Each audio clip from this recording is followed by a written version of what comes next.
Barcelona থেকে PSG, PSG থেকে Al Hilal. নেইমারকে বিশ্ব সেরা বানানোর সেই প্রতিশ্রুতির গল্প কিভাবে ভেসে গেল বাতাসে। আর মেসি, যিনি প্রতিশ্রুতি দিয়েছিলেন, তিনি এখন গড়ছেন এক আর্জেন্টাইন সাম্রাজ্য। ইন্টার মায়ামি আর্জেন্টাইনদের নতুন যেন তীর্থস্থান। আজকের গল্পটা শুধুই ফুটবল নয়, বন্ধুত্ব, নাটক আর স্বপ্নের। একবার ভেবে দেখুন তো, মেসি বলছেন, তুমি বিশ্ব সেরা হতে চাও, আমি তোমাকে বিশ্ব সেরা বানাবো।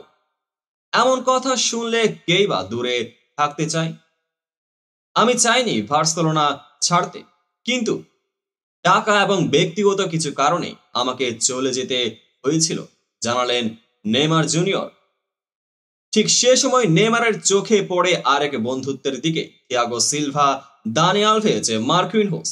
তাই তো পিএসজিতে যোগ দিয়ে বললেন, এটা শুধুই খেলার জন্য নয়, বন্ধুদের জন্যও। এখন আসুন অন্যদিকে, যেখানে মেসি শুধুই ক্লাবে যোগ দেননি, বানিয়েছেন এক আর্জেন্টাইন ডেরা। ইন্টার মায়ামিতে আছেন 9 জন আর্জেন্টাইন খেলোয়াড়, আর সঙ্গে কোচ থেকে সাপোর্ট স্টাফ 7 জনের পুরো ব্রিগেড।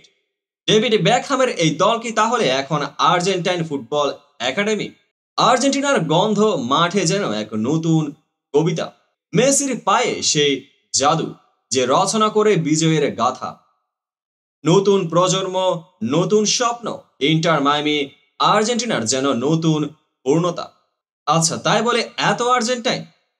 একদিন হয়তো ভেন্ডিং মেশিন থেকেও বের হবে ডুলসে দে লেচে। ইন্টার মায়ামির রেস্তোরাঁর মেনুতেও হয়তো দেখা যাবে এমপানাদা স্পেশাল। আপনাদের বলছি, মেসি নেইমারকে বিশ্ব সেরা বানানোর প্রতিশ্রুতি দিয়েছিলেন, কিন্তু নেইমার সেই পথে হাঁটেননি। আর আজ মেসি নিজে এক সাম্রাজ্য গড়ে তুলেছেন, যেখানে ফুটবল শুধু খেলা নয়, ভালোবাসার আরেক নাম। ইন্টার মায়ামি, তুমি কি তৈরি এক আর্জেন্টাইন ঝড়ে ভেসে যাওয়ার জন্যই? ভিডিওটি ভালো লাগলে শেয়ার করুন। আর্জেন্টাইন জাদুর আরো গল্প জানতে চোখ রাখুন আমাদের চ্যানেলে, পেজটিকে ফলো করে পাশে থাকুন। দেখা হবে পরবর্তী আপডেটেড ভিডিওতে।